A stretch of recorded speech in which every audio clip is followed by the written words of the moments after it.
All right, welcome to the 48th episode of the Revolutionary Code, where we bring the truth about how governmental politics actually works in every facet of human existence and how that affects our people, Black people here in America, Africa, and the diaspora. I am your host, Brother Tamani M. Wandani out of Houston, Texas. I am the direct revolutionary product of one Cardinal and Bayou Chewy under the shrines of the Black Madonna, and the indirect revolutionary product of one Albert B. Clegg, African name Jaramogi Bebe Ajiman, the father of liberation theology and the founder of the Shrines of the Black Madonna. I am also the founder of the Black Gold Nation movement. And my guest co-host, the National Director of the Youth Education and Development Division for the Black Gold Nation and the founder and executive director of Regeneration 180, the integrative school psychologist, the queen of community schooling, mother of the world, the education guru, child of Orunmila. Okay, yeah. I got it, okay. And an absolute beast in the kitchen, hailing from Flint, Michigan, Sister Jennifer Higgins. Sister Jennifer, how are you doing this evening? I'm doing all right. How you doing, Monty? Cool. Amen. How are you? All right. Before we get started, as always, let me tell you guys a little bit about the Black Gold Nation movement. Our ultimate goal is trying to put our people in a position by which we can own and or control the space where we live, because we have learned through study, through our history here in this country, paying attention to what's always happened to us. Whenever we allow other people to control our space, we always lose, period. When we allow other people to control any aspect, any system within that space, we always find ourselves on the bottom of that system, be it educational, agricultural, spiritual, economic, security. Anytime we allow other people to control the entire space or certain aspects of that space, we always find ourselves on the losing end. So since we no longer want to be on the losing end, since we no longer want to be on the bottom, we are trying to bring our people together to find the right people to help us build something that truly matters. So we are not here, myself, Sister Jennifer, Brother Craig, Brother Naru, we are not here to just inform and educate you. We're trying to get you to do something. So we are here to inform, educate, motivate, mobilize, organize, and build. Every single thing we do, every single thing we say is about bringing our people together to find the right people so we can build power, because power is the only thing that really matters. Everything that happens to us happens because we don't have the power to stop it. So everything we do is about building power. Tonight's show title is The Fallacy of Amerikkka, Regenerating a 180-degree Change for Our Children. The Fallacy of Amerikkka, Regenerating a 180-degree Change for Our Children. All right, Sister Jennifer. This is your first show, so we want to make sure people get a good understanding and feel of who and what you are. So tell us a little bit about yourself as it relates to who is Jennifer Higgins. All right.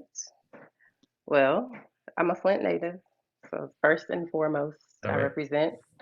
I'm a school psychologist. I've been an educator for 20 years. I first started in the classroom. I ended my career in the system alongside the classroom. So I've had a pretty interesting journey throughout. But, you know, education was not something that I really wanted to go into. I didn't even know I wanted to be an educator. It's something that just happened. But education runs through my veins. So my mother was a teacher. My grandmother ran a Head Start program. My great something. Wow. He was one of the first Black educators in Greenwood, Mississippi. They built the school together as a community, and for Greenwood, Mississippi. So it's in my blood, and I didn't know that it was going to be exercised, but here I am. So I'm a mother of 3 children. 3, yes. Yes, I had to think about it. No, seriously, I had to think about it. 7-year-old twins and a 10-year-old daughter. Okay. And so really they're really my inspiration.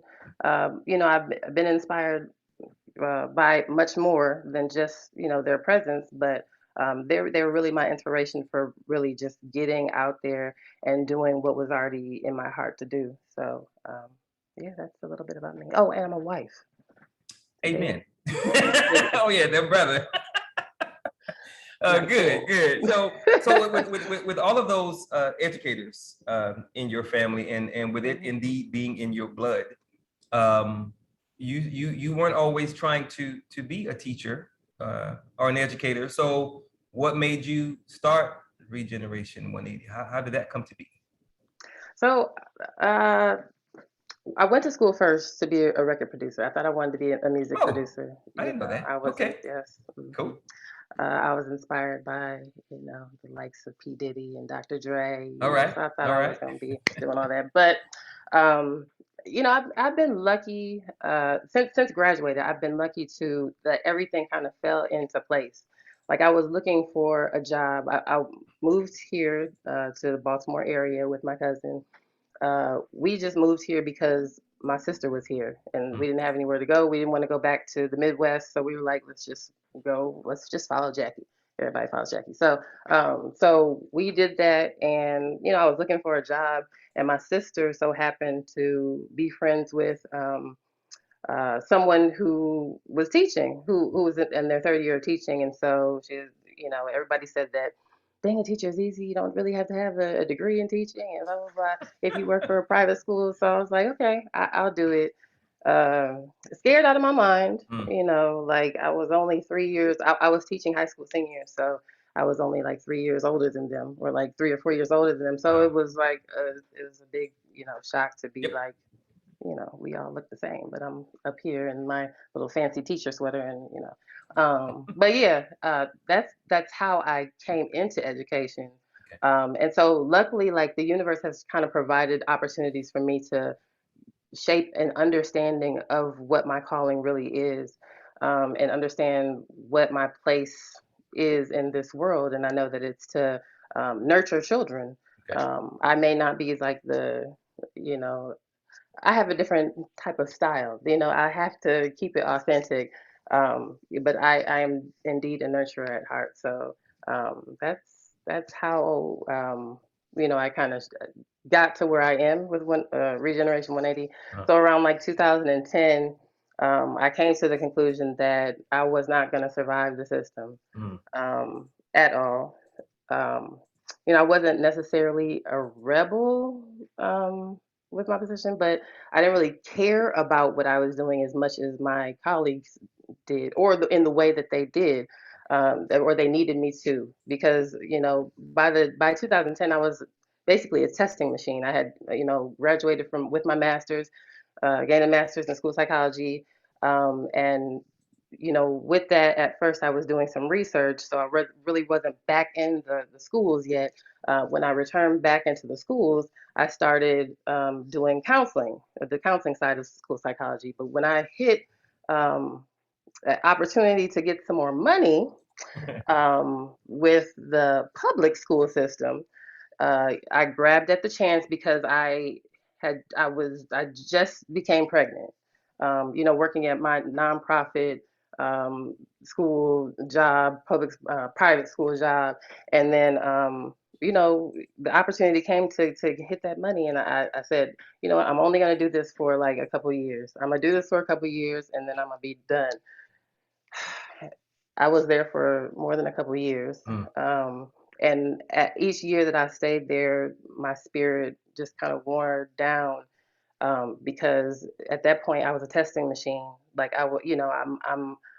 I'm basically, I have a routine every day of trying to produce an outcome for someone to either not get services, special education services, or to be kind of lost in the system. It's kind of it's a and particularly our boys, it's a struggle because they are struggling in the classroom, but I don't want to have a label on them. I don't want them to feel affected by that label. So a lot of what I was doing, I did the testing because they wanted me to, but a lot of what I was doing was um, counseling and consulting with these children, of not wearing this label. This label does not define you, and that was a really that really weighed on my heart because many of these kids, like, either they were happy, they were like excited with the label because they knew what they were gonna get from it, like services, money, social security later on down the line, or they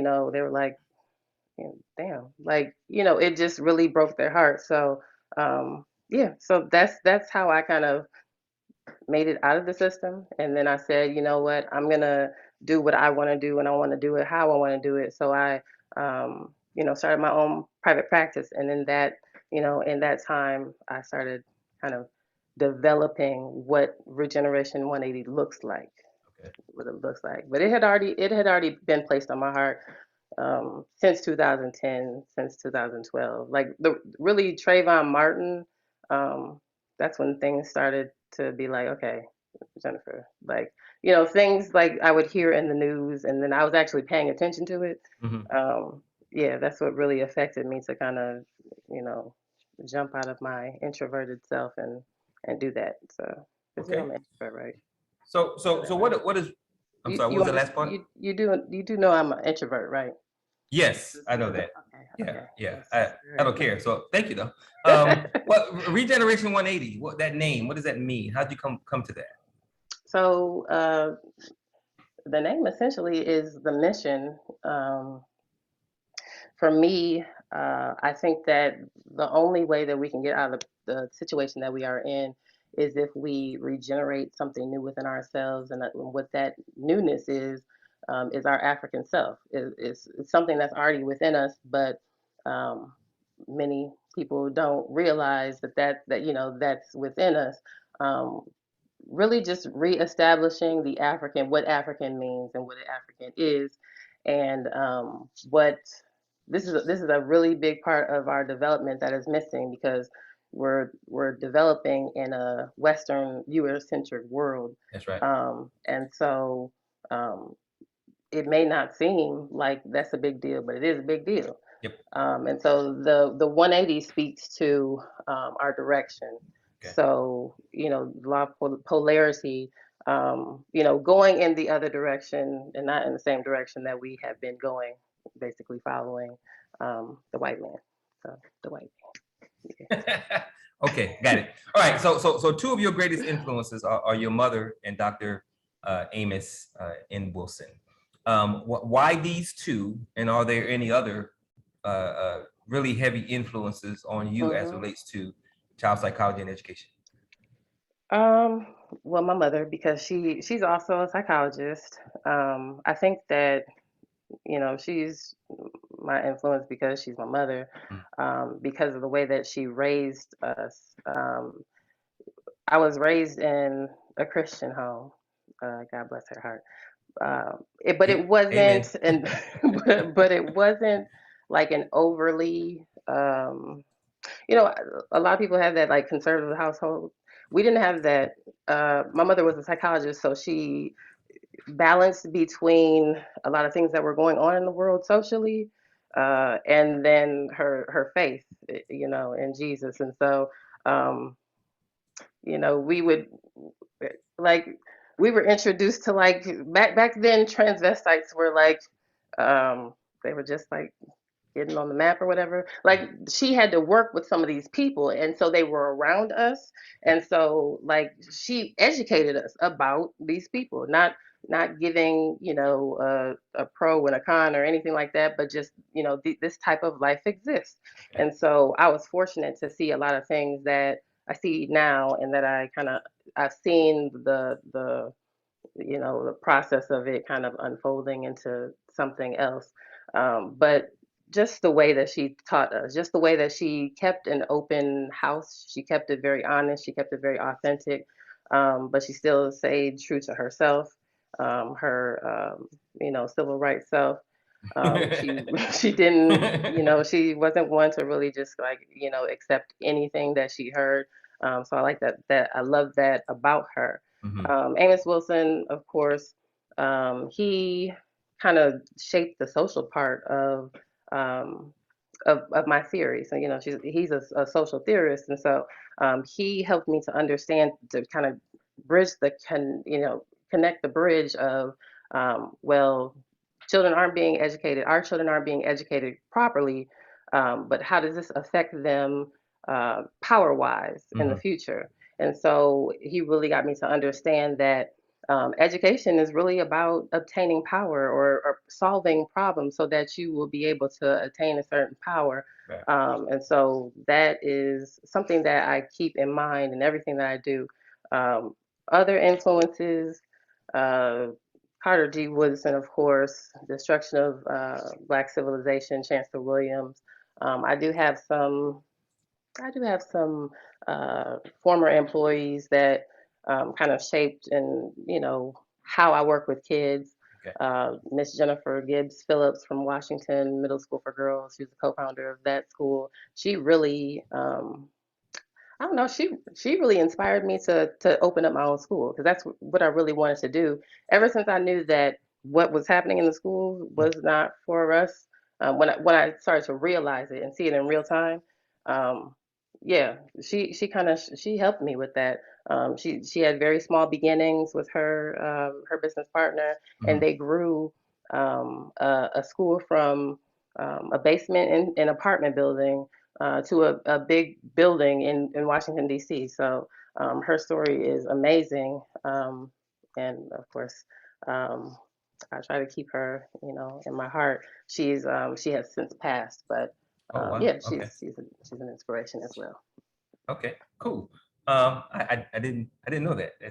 I've Mhm. learned two new things already about you, and we just getting started. All right. So, per the idea, the concept of Regeneration 180, you feel our children are headed in the wrong direction per their overall education and development. So help us understand why you believe that. What proof do you have that our children as a whole are headed in the wrong direction? Mhm. Well, I guess the typical answer that educator might say is like the testing data and shows all the wrong. But my proof really is just the outcome, like um, how it's fractured us as a whole. That's right. How the education that we receive, if you want to call it the schooling that we receive, Mhm. does not put us in a position of power. Right. And so, first of all, it separates us. It puts us in different classes and different, places and all of that. But then it doesn't do anything for the whole self. So, but you could say that about education across the board because this type of system was not really designed to make anyone whole at all. It was just really designed to keep us, in line and keep us faithful to our nation. Right. So, yeah, So it's more like a system of say indoctrination as opposed to education. there you go. Yeah. Okay, And so it's not really obvious. It's not really obvious, and especially now since it's so schools are so liberal and progressive and all of that. It's not really obvious, but the stuff that they are allowing, um, that's what they're teaching us that they want us to accept. So um, yeah. okay, okay. So how do we go about enhancing the educational and psychological well-being of Black youth? What are some of the first steps that we need to start taking as a people, as a community, to start moving our kids in the right direction, per your hmm understanding and perspective? Well, we have to start really treating education as an essential part of human development. It's right now it's I mean, I won't say that parents are using it as a service, Mm. or this is what everyone does, but we have to think more about what we're sending our child away for an X amount of hours per day, or giving, they're giving their attention to some other adult who is not necessarily of our, of Right. whatever mind of culture or That's right. whatever Yeah. that you are. And so we have to understand and operate as if their life depends on it. Education shapes us. All of these years of development that we are sending our children to someone else, they're developing, and of course, we'll never lose our role as a parent. We'll always be primary teacher in whatever way. They'll always be highly influenced by the things that we do. So be careful, and the things that we say and the things that we directly teach them. But we have to understand that education is really transmitting values and transmitting the knowledge that you've accumulated from one generation to the next generation. So if that's not happening, then your child is being miseducated. And so what we have to do now is kind of get to a place where we can be comfortable with being uncomfortable. And so when I talk about homeschooling and community schooling and all that, that makes people uncomfortable um, because they'll come up with all kinds of reasons. I understand that there are reasons. I was going to say excuses, but my man told me not to say those words. Reasons why we can't do it. Well, I work, and I understand. We all have to do those things, but there is something called sacrifice. And when are you going to? You got to make it in whatever way that you can. So that's why, there are community schools, there are co-ops, there are different ways where you can get this done. And I think that I think. Other than the choice of putting them in an African centered school, which some people don't understand either. I think that homeschooling, community schooling, is something on the right path to where we need to go. I don't think that is the solution, but I do believe that it's the right path. We're going in the right path to do that. And I've seen a growing number of Black homeschoolers. So it's something that people are thinking about, and especially with the virus going on, people are considering it more. But I am cautious, and I'm cautious of the way that they are thinking of it as an option. Like now, because of this, when there was a whole bunch of other stuff that was already going on, that we could have responded that way. But um, you meet people where they're at. Better late than never, if we consider it late. Okay, so I've heard you.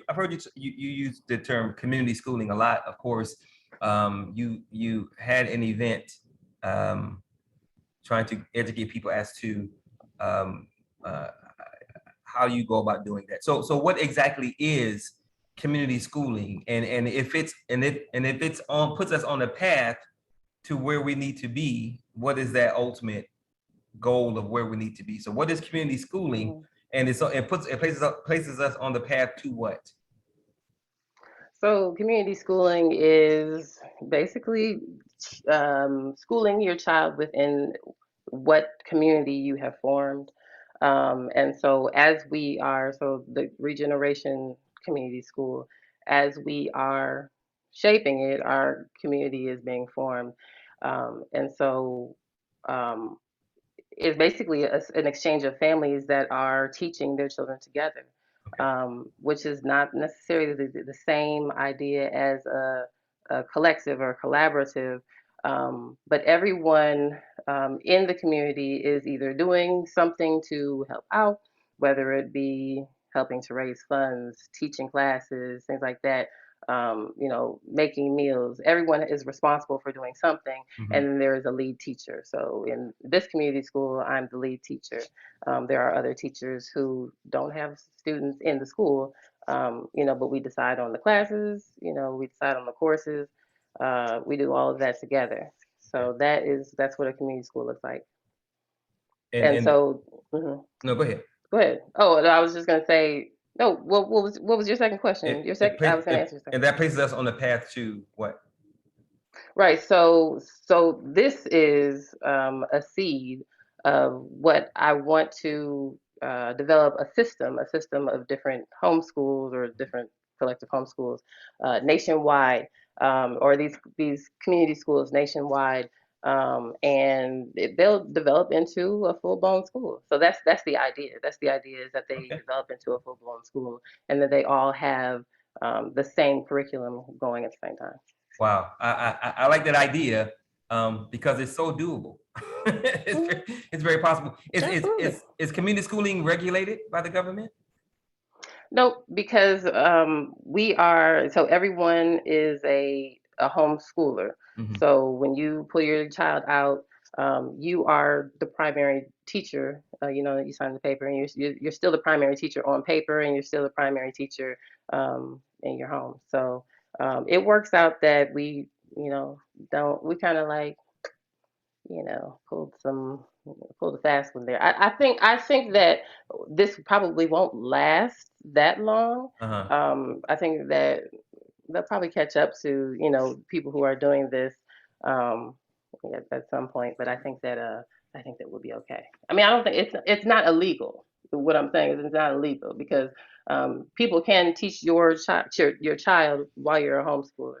I don't know if you know that. Like No. some people are homeschool teachers and they're not the parent. They have different services and apps that can help you with that. But yeah, everything is regulated by us. Okay, cool. Yeah. All right. Research is a big thing for Mhm. you, more specifically, psychological research for the development of our children. So why is that research? You don't hear a lot of people talking about uh, uh, psychological research as it relates to developing our kids. Why is that Mhm. piece so important? Well, research is a discipline process of inquiry. Asking questions at its core, and so we're going to have to be prepared for someone to ask. Is this working, or how do you know that it's working, or what effect is it making? And so, you know, we may need to change, direction slightly here and there and do different types of things, but research will always keep us accountable and to make sure that what we're doing is actually taking effect. Um, Everything that we're doing is experimental. Uh, you always say, no one is doing what we're doing and no one is going to do it like us. And so, I just want to make sure that we have a record. We need a record of what works and what does not. That's important to me because in the past, our records have been collected or, and taken Right. and things of that nature. That's So right. we have to keep record. Record is very important. So in order for us to actually um, grow, I think that we need to chart chart the progress, and see where it actually grows. And if it's growing in the wrong direction, then we need to change course. And we shouldn't, run from that. Okay. Okay. And of course, the whole idea of having you as well as other persons in national leadership be a part of the show is because we want everyone to know that every aspect of our lives is connected to every aspect of our lives. Mhm. Brother Craig is always talking about the importance and power of politics because politics determines, dictates, controls everything. Even if we don't, even if a person says, I don't do politics, well, politics is gonna do you if you're not paying attention. So Right. it's That it's used to be me. important. Yeah, it's I ain't gonna lie. important that, that we understand that every facet of our lives has to be connected toward that ultimate goal of building power. Hmm. And again, like you said, if we don't have power, we're not trying to get it, then what are we really doing? So Hmm. last week's show, we dealt with the fallacy of America as it relates to freedom, justice, equality, and ownership. What's your overall perspective of what we discussed? What do you think about um, the vast majority, if not all, of what America pushes is a fallacy because there really is no freedom and justice, morality. You really don't Hmm. own anything because you always got to pay taxes. And what is your overall perspective on that? Yeah. Well, as you all were, when I was watching it, I was thinking about just the foundations of education and the foundations of psychology because I have a pretty good handle on both. And it's just amazing how I could identify what are those three: the plutocrats, the what Oh, was that? oligarchs Oligarchs, and and aristocrats. the yeah, Yeah. all of these founding people like well, Rockefeller and Carnegie, Yep. they were very influential in giving money to the school system. I don't know if you know about that. The Mm-mm. National Education Association, which is still up and running, a very big uh, association for educators. But Horace Mann, the father of American education, the system, Mm-hmm. Sigmund Freud, everyone Yeah. talks about him. All of these people were very influential in, creating this thing that, that we go through. And so, I that's really what I was reflecting on as you all were talking. But definitely, definitely, it sets us up for a lack of those things, because if we're not getting justice, freedom will never attain it with, the way that things are going. Well, the way things have always been. Equality. I don't think we should desire equality, but that's just me. I don't know different people, because we're not equal. We Right. don't we Yeah. shouldn't want to be equal. We are different. Um, and different seems to be a bad thing, like it's a bad word. No, we Right. have to be real about it.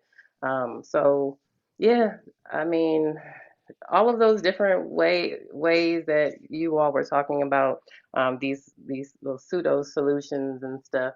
Um, some of them sound nice, some of them sound very improbable, and some of them we've been working on for quite some time. That's right. But yeah, like, you know, that's why we have to build a different African self that Mhm. doesn't have to desire those things, that doesn't want for those things. It was not very hard. It's not very hard when you're starting with a child that's young, um, to kind of keep that mentality out of their head. Of course, there might be different messages when they're out in the world that, kind of makes them feel like they're not good enough, or they're not capable of. But fortunately, I haven't had that with my children. But we have to see ourselves as the adults and refocus our efforts. Um, if we can do that, then I think that we'll put our children in a better position than if we just kind of like just keep going with, the way things that Right. are going. Yeah. Because I went through it and I'm okay. Like, that's not, you're not okay. Yeah. But Number are you? Yeah. one, Are you really? right? You're not right. Yeah, and I'm glad you mentioned the pseudo solutions, because that's a perfect segue to the next question. Of course, we talk about it ad nauseum. I mean, a lot. We talk about the pseudo solutions. Four of them being trying to run away, trying to move somewhere else to get away from white people, thinking you're going to get some sort of a freedom paper, some status to. Uh, I have this status. You can't touch me, Mr. White Man. Trying to get white people to pay you what they owe you so you can build your own stuff. Power doesn't work that way. And lastly, of course, waiting for Jesus to do it. So we call those pseudo solutions because they're not real. They're fake. They're never going to work, because those things are diametrically opposed to the reality that we exist within. The system that you talked about, the founders of these systems, they knew what they were doing on purpose. They weren't trying to educate. They were trying to indoctrinate and control, which is why the things are the way that they are. So how can we raise a new kind of African child that never believes in that stuff from the very beginning? What is that? What is a quick 1, 2, 3 step process that we really should be doing, need to start doing, or continue to do, so that our kids never believe in those pseudo solutions in the first place? Well, I will say this wasn't really. I don't know. I don't know if I can give you three, but I'll give you You, one that's very yeah, important. 1 or 2 is fine. Yeah. Um, we have to work on ourselves. We have to be more authentic. And when I'm saying we, I'm talking about adults. I'm talking about parents in particular. We have to be more authentic. We have to be more authentic with our children and with ourselves.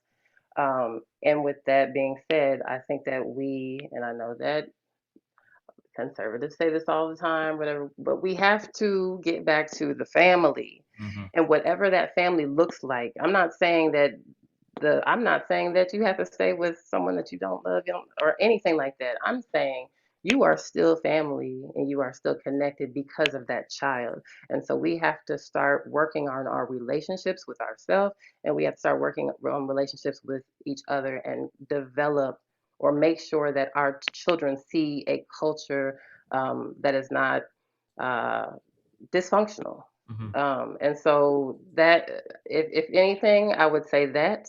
as the first start of educating your child at home. They have to see unity. They have to see that in order for them to believe in that. They have to see uh, black and black men and black women love each other, and not necessarily, in a relationship love, but have respect for each other, be balancing, with each other. I think that is where you start. And I can think about two and three later, but that's number one is very important.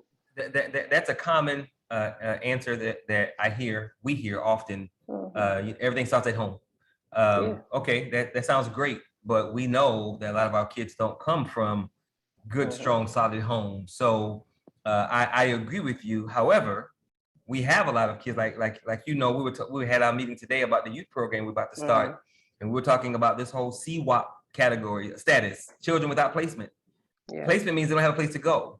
Right. So what do we do as a community, as a village, as a tribe, when we know a child is not coming from an environment whereby they have two strong Black people who are trying to love and nurture? Take them in. Yeah, we got to take them in. Yeah. We have to say, as you were saying, at some point, Black Girl Nation needs, group homes or, housing communities for people who don't have a family or who don't identify with the people that are in their family. And community is that second, second part to it. Right. These people we're bringing into the regeneration family, they don't necessarily have all their stuff together, Right. and I don't expect them to. I expect this to be a process of learning for them of how to get to that place, or if they can get to that place. But it's just all about learning from each other, and because we have things that each other need, and all we have to do is make ourselves available, and then the other has to just make themselves, available, emotionally to accept it. So yeah, community is a very big part, and so once we get those types of things going, that aren't government ran, because they have them now. They're Right. just the government. Yeah, that's a very important piece to it. Okay. Absolutely. Yeah. Cool. All right. So if you missed the beginning of the show, you're listening to the Revolutionary Code, where we bring the truth about how government and politics actually work in every facet of human existence and how that affects our people, Black people here in America, Africa, and the diaspora. Tonight's show is our 48th episode, and the title is The Fallacy of Amerikkka, with 3 Ks, Regenerating a 180-degree Change for Our Children. My name is Tamani Mwandani. I'm the founder of the Black Girl Nation movement, and my very, very, very, very, very special co-host, her husband told me to say that, she's very special, Sister Jennifer Higgins, who is the National Director of the Black Girl Nation's Youth Education and Development Division. Okay, Sister Jennifer, we're in the second half of the show. We're almost there. So next question. You often cite and you speak of 2 schools of thought as it relates to raising a new kind of Black child, African child. The Eurocentric-centered approach and the African-centered approach. What are those and what's the difference? So we all have a cultural historical psychology about us. One of the problems, or one of the misconceptions, is that psychology is psychology and everybody has the same psychology. Psychology is not something that is universal. Our psychology comes from the roots of who we are, and the root of where our spirit comes from or drives from. And so, you have the side of Western psychology, or, Eurocentric psychology, and how they tend to operate, or how they have operated throughout history. And then you have the African centered psychology. And of course, you have Western that includes Eastern that includes all, a bunch of other folks. But we're just going to stick with Western and African centered. And so, some of the things that are part of their psychology we see every day, like this survival of the fittest mentality, this separatist, ranking and ordinality, things like that, classes, and not that we didn't have different subgroups of people, but traditionally we are not. Our thinking is not in that box over there.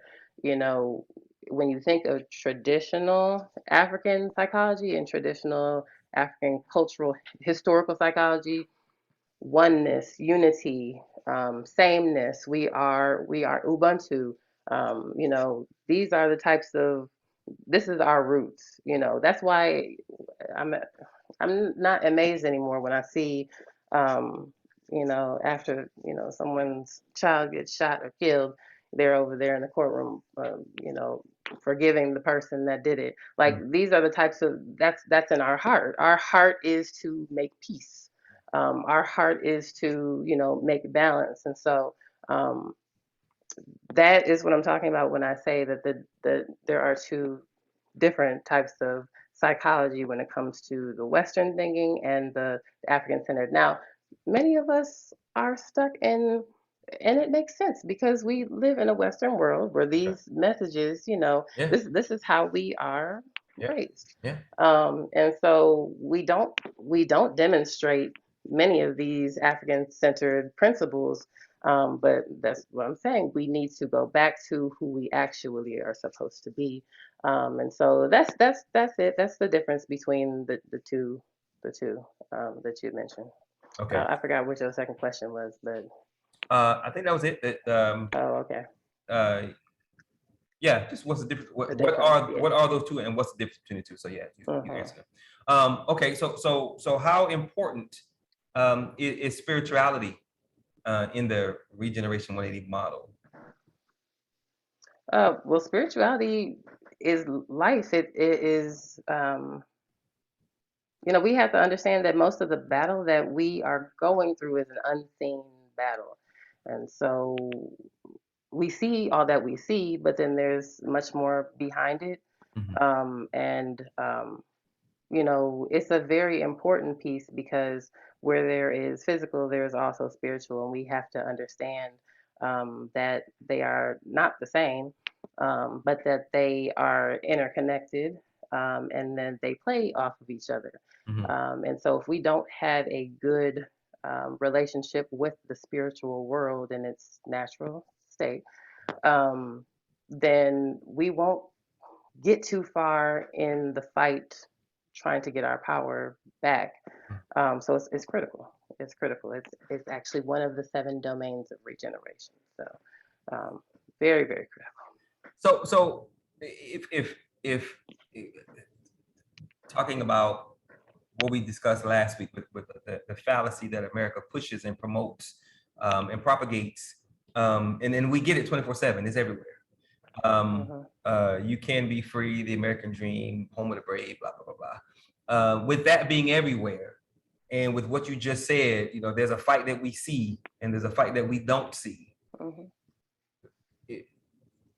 How do we go about putting ourselves in a position by which we can deal with the physical fight that we see, and we start to deal with the spiritual fight that we don't see, so that we're not caught up in the fallacy of America and the propaganda that she pushes? How do we go about doing that? What are some of the steps, the first steps to get to that point? Because that's of course where we need to be going. So you're asking how to deal with both at the same time? Yeah, because we have to. Well, we have to first we have to find that spiritual piece first before Okay. before we even try to do that, because that will guide us. That will guide us. And having a relationship with our ancestors will guide us. I can't really say how the physical piece of it will be done, but they'll give us the answers. And so, they have to play off of each other. That you can't have one without the other. An idea is a spirit. And so we are dealing with the spirit, right? We deal with the spirit right now. We deal with the spirit of revolution. And y'all better get on and do what y'all need to do. All right, we don't have time for this show, but we definitely got to come back to that, because you mentioned the ancestors, and the conversation is going in another direction on another level, which we have to get to, but we can't do it in this show. So Okay. I want to come back to that because Okay. it's important, and you know it's important. And Brother Craig talks about it all the time. You know, we're dealing with a multi-dimensional, Yeah. multi-level war. You know, this is not a one-dimensional thing. This is a multi-dimensional Mm-hmm. fight. You know, war that we in. And it's unfortunate because a lot of our people, sadly, you know, they marching up and down the street with guns, talking about "let's get it on, white man," and you know that's just ridiculous. It's like Mm-hmm. it's like a newborn trying to fight a grown man. You know, you're never going to Yeah. win that fight. Right. Right. You know, but that doesn't mean that you know, we can't use a gun when necessary. But most certainly, there's power available to us that we could use in this fight if we simply understood that power. Absolutely. You Yep. know, and to do that, of course, you know, that's another way of thinking altogether, which is why we need those community schools like last week. So, Yeah. all right, so we're going to get to that, but we just can't do it tonight. Okay. So, next question: what is the difference between spirit and psyche?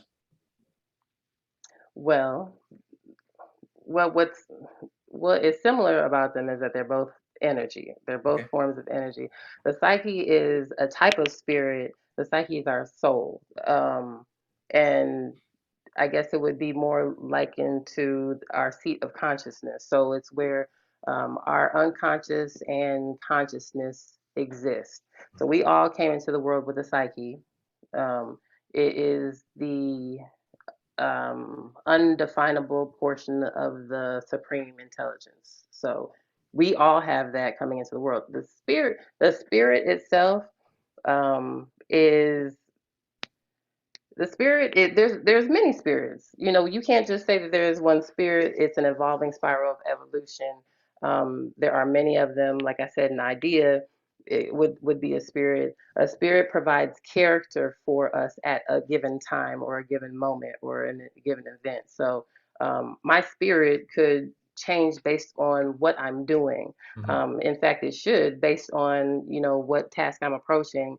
Um, when you talk about different well, I guess I won't talk too much about it, but when you talk about different traditions in African spirituality, we have the Orisha, we have the Neteru. Those are all different spirits, different forces, and they exist outside of us and within us. So in order for us to, let's say I wanted to do something that was really hard work, I would use the spirit of Ogun to do such things.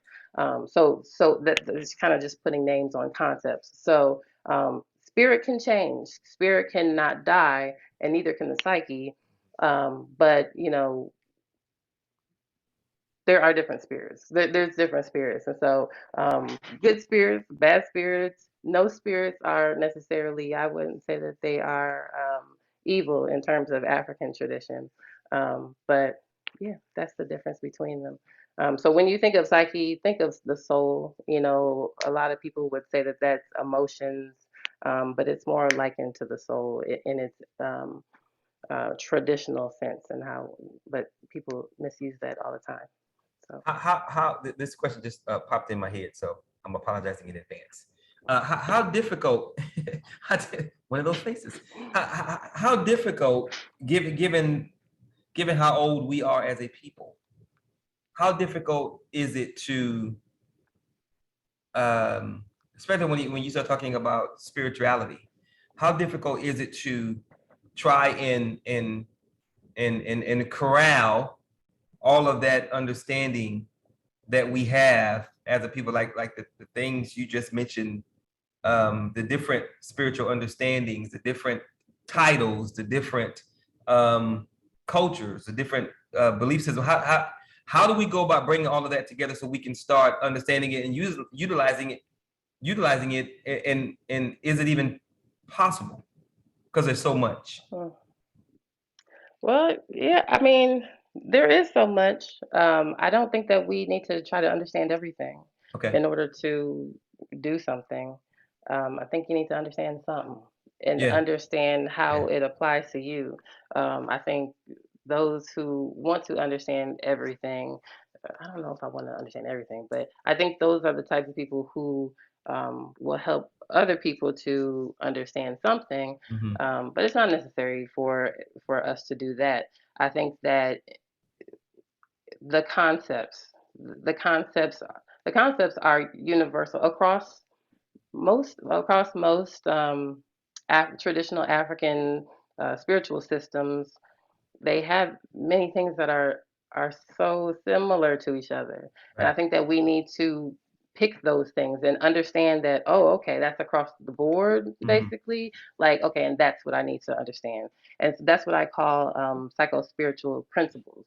There are Okay. principles behind these different concepts, so that's what we need to understand is the concept in order Gotcha. to the mythology. Yeah, that's great to understand too.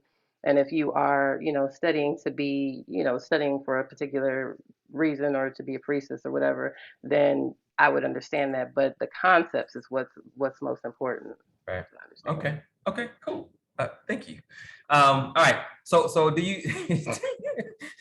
so do you think more development of the psyche of Black people per our experience in America is necessary? You don't believe that the past is just the past, we should leave it there? Do you think we need to develop the psyche of Black people? Go ahead.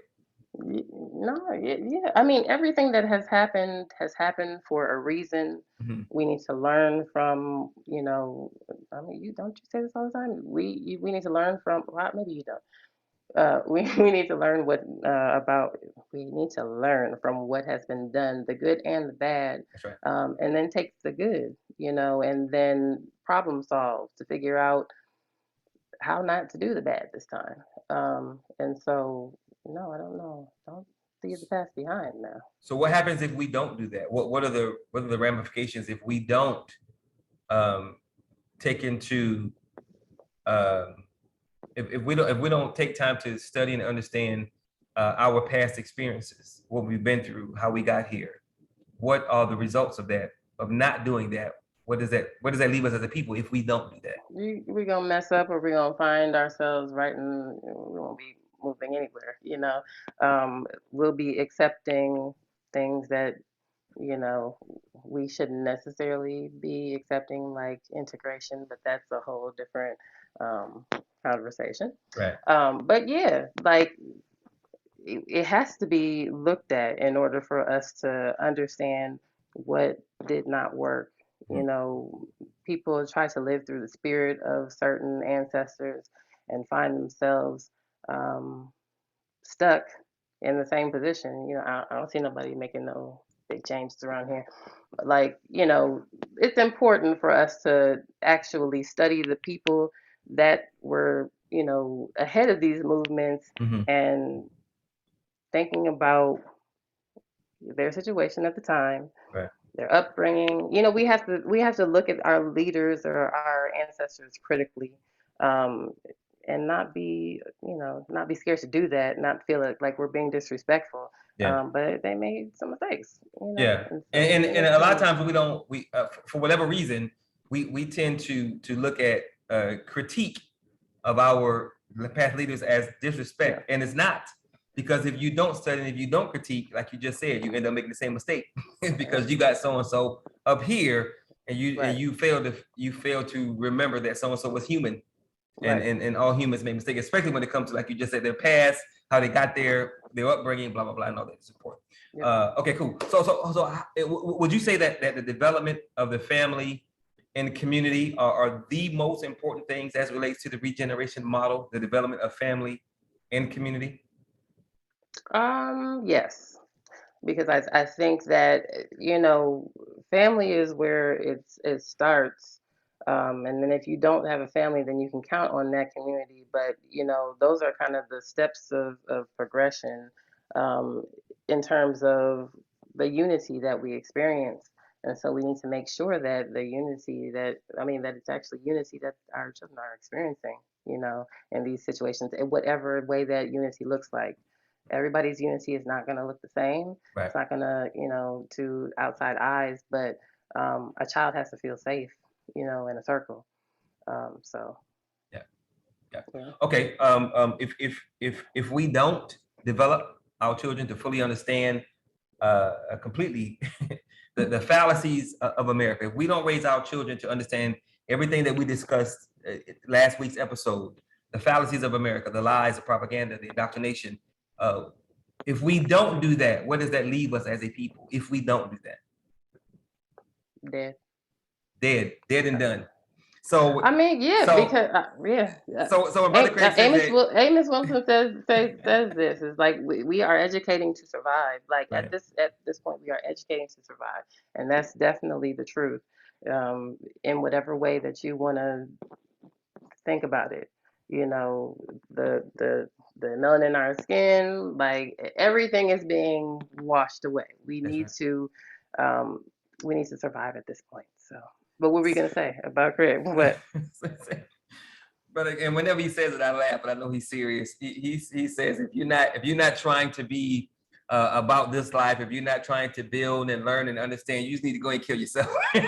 So, not quite the same way like you said it, but I mean, if you're not trying to be a part of this thing, then what really are you trying to? You're just taking up space. Yeah. So you need to get out the way because you're in the way. So I think you guys say the same thing. Just you have a bit more eloquence when you say it, but he makes me laugh when he says it because it's true. Negro, you in the way, so move. Okay, so everything has to be about or include 100% the overall education and development of our youth. Correct. Everything that we do needs to be about preparing our youth because they're coming out. Okay, cool. Yeah. So out of everything we have discussed tonight, all the questions and answers, if you could only give everyone who's a part of the show tonight, everyone who will see it, everybody who will watch the recording, if you could only give them one takeaway from everything we've discussed tonight that they will have with them for the rest of their lives, what would that one? You only get one. What?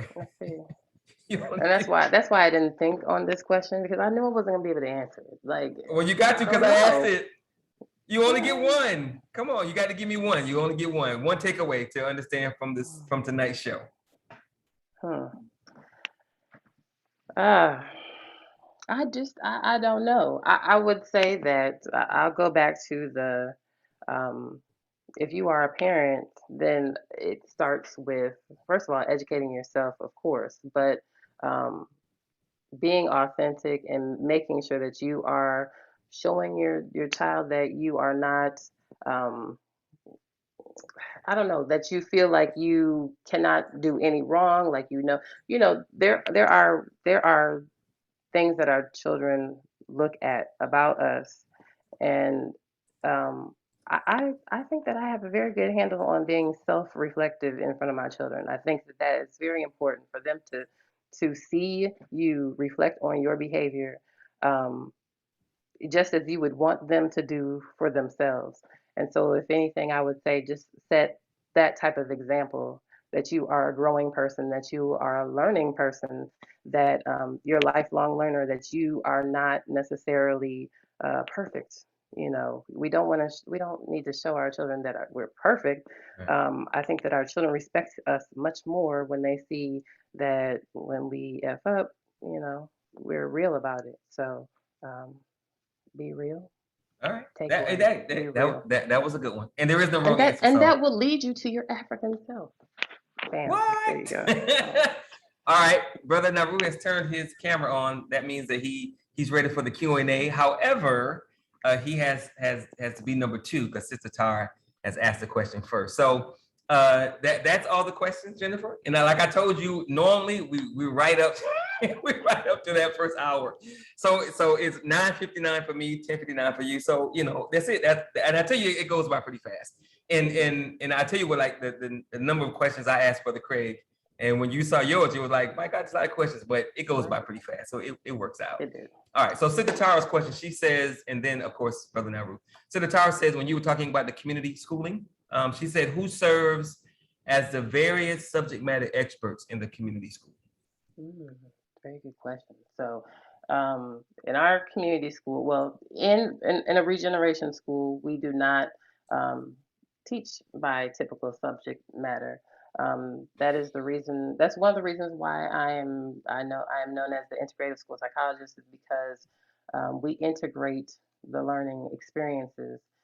So, for example, in a given lesson or in a given course, you'll experience math and science and reading and social studies and all of that. Subject matters, and I guess we can get on that in another show. But subject matters are those subject matters are not that important to me. I'll just say that as a blanket statement. And yeah, the traditional subject matters. Yes, the traditional. Gotcha. Well, which conventional? Let's not call them traditional. Okay, conventional. I can dig it. I can dig it. Okay, Yes. Mm-hmm. cool. All right. But yes, we do. But we do have different teachers teaching different things, and then if there is a need for a child to get particular attention with that, of course they'll get that. But yeah, I cover most of that in my community school. In my community school, yeah. Cool. Okay. This is the question and answer portion, and of course, Sister Tara posted that question in the chat, which is why I asked it first. But now we're going to go to Brother Naru, who, of course, as always, Brother has some thought-provoking questions. So, good luck to you, Sister Jennifer. Get her, Naru. Me and Jennifer talk all the time, so she ain't scared of me. I know. She can take care of business. I'm more scared of her. She's super intelligent. I really respect what she's doing for the community, and she looks better than Brother Craig, so it's nice to have her on. What I wanted to ask a couple of questions. I'll start with this one. Are you guys teaching any African-centered languages in your programs? And if not, why not? Yes. So this year we're starting with a Swahili teacher. So in the past I've really tried because I want to learn myself. I've tried to teach different things. Like so last year I tried to teach Swahili. On the first day, I was like, no, yeah, this ain't gonna work. I'm gonna get y'all a Swahili teacher. So we are learning Swahili this year. And next year, one of the grants that I am trying to attain is for getting Yoruba languages in Yoruba language in the school. So that's also in the future, but definitely so Kiswahili. And so we're going to try to do as many languages as we can, but then also languages that affect our people around the world. Like, for example, I would think that it would be important for them to learn some Chinese because now their presence is in Africa.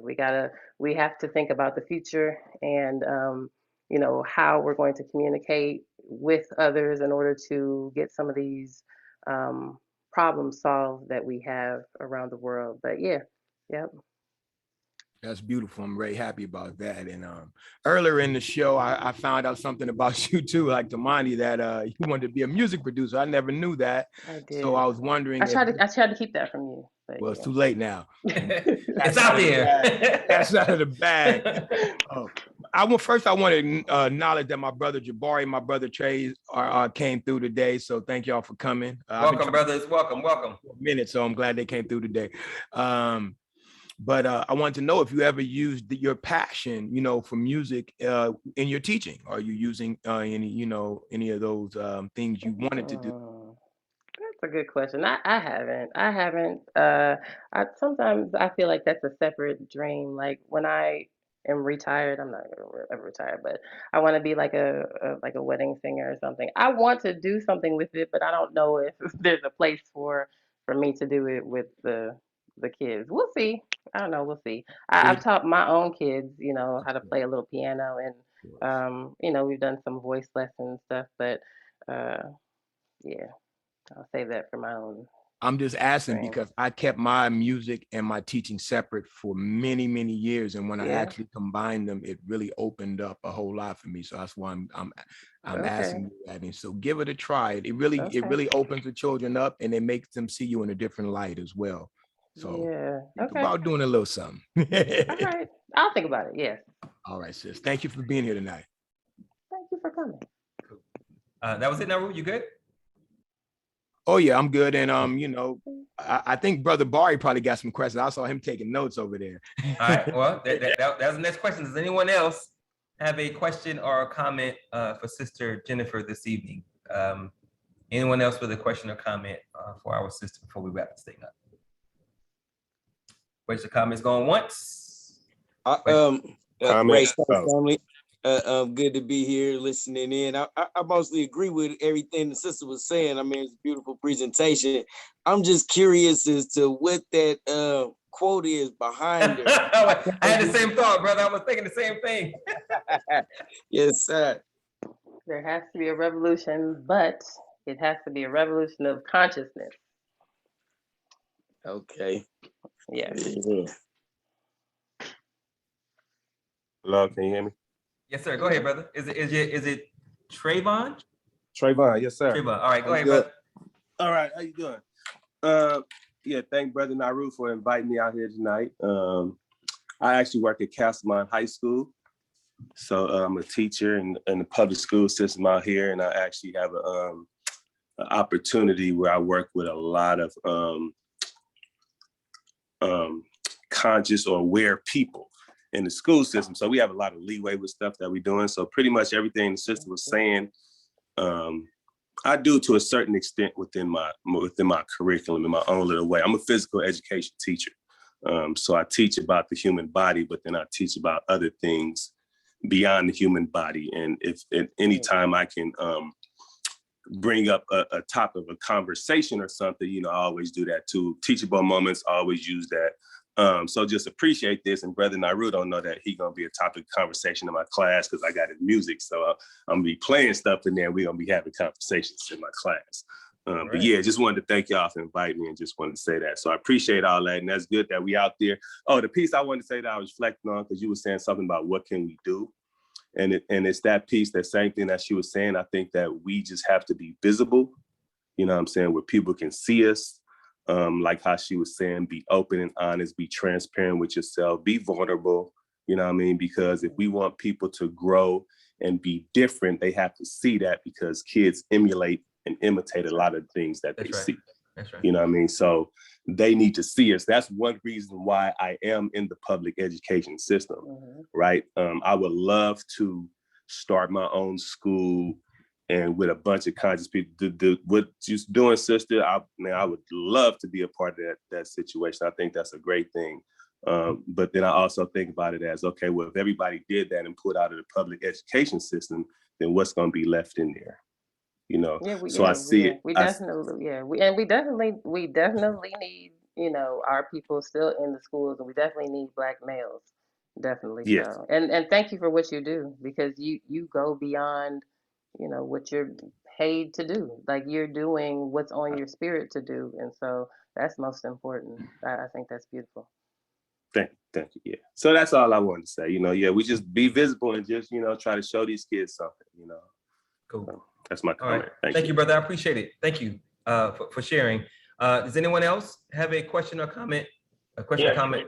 Brother Craig? Yeah, Trayvon hit on a very, very good point.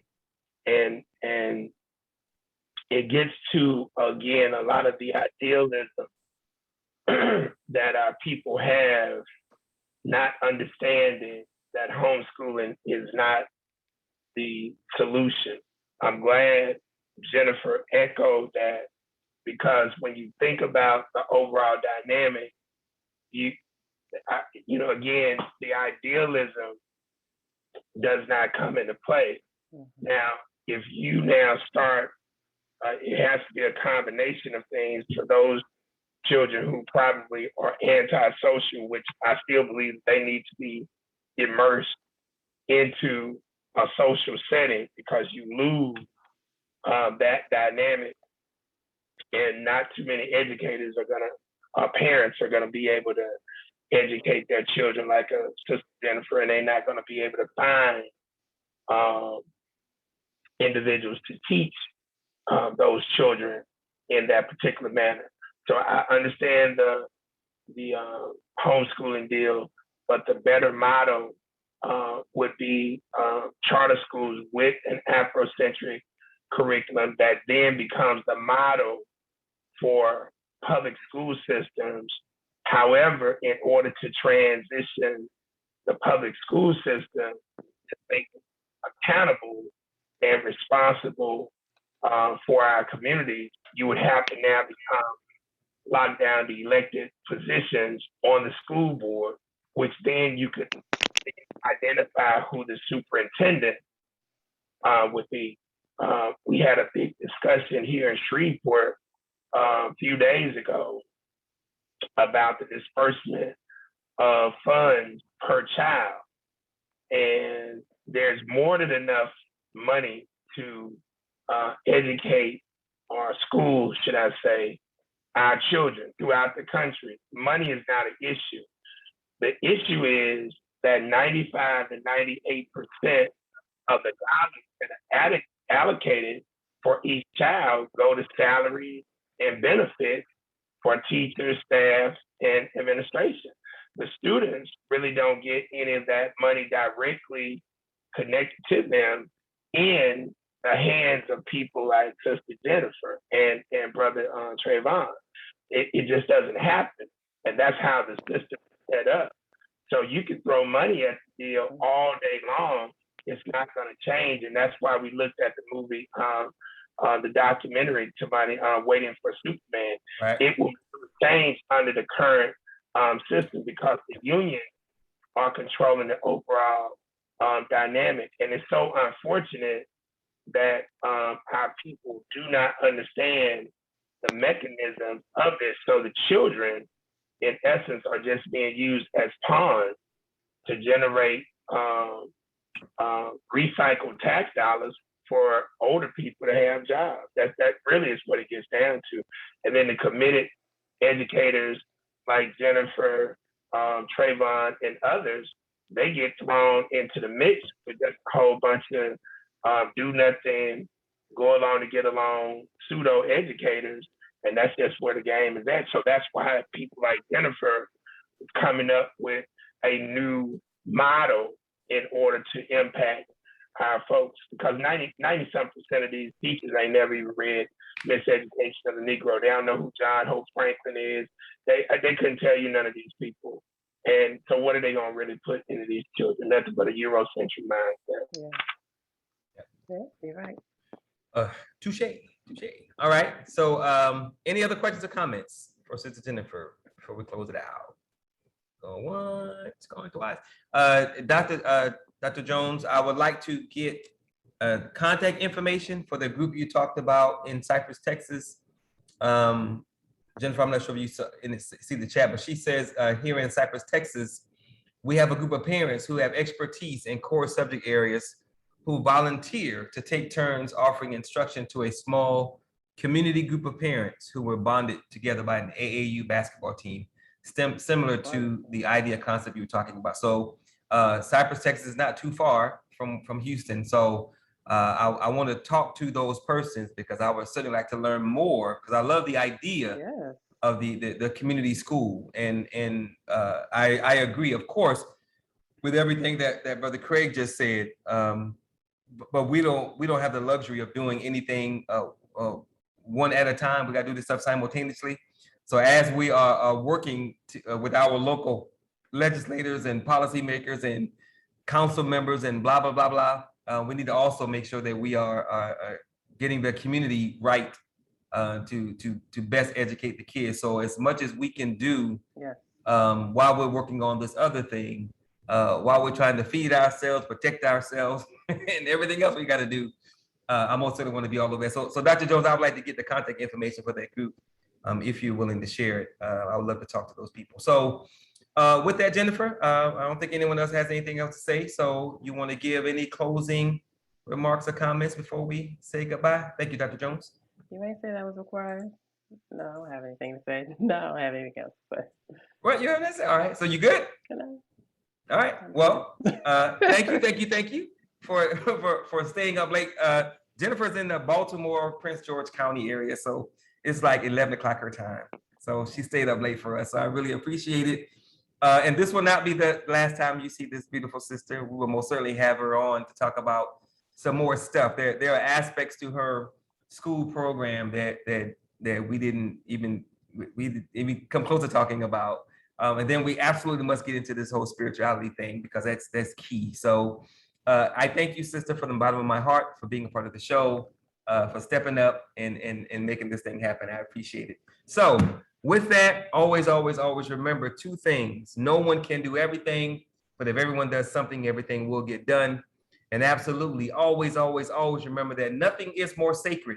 Not me, not you, not your kids, not my kids, not your family, not my family. Nothing is more sacred than the liberation, empowerment, salvation, and freedom of Black people. Because if Black people don't make it, you're not gonna make it, I'm not gonna make it, our kids aren't gonna make it, and of course our families are not gonna make it. But if we put the tribe first, if we put the nation first, and we build power for our group, then our group will wield power to protect our people, and everything will be as it should be, and we'll move forward. And getting back to the place where we used to be, where we used to run the damn planet, which we got to get back to anyway, because the planet is out of balance because we're out of balance. So with that, thank you guys again. Thank you, Sister Jennifer. You guys have a wonderful evening. God bless. And hopefully you guys come back again next Thursday. And we're going to do it again. Y'all have a good evening. God bless.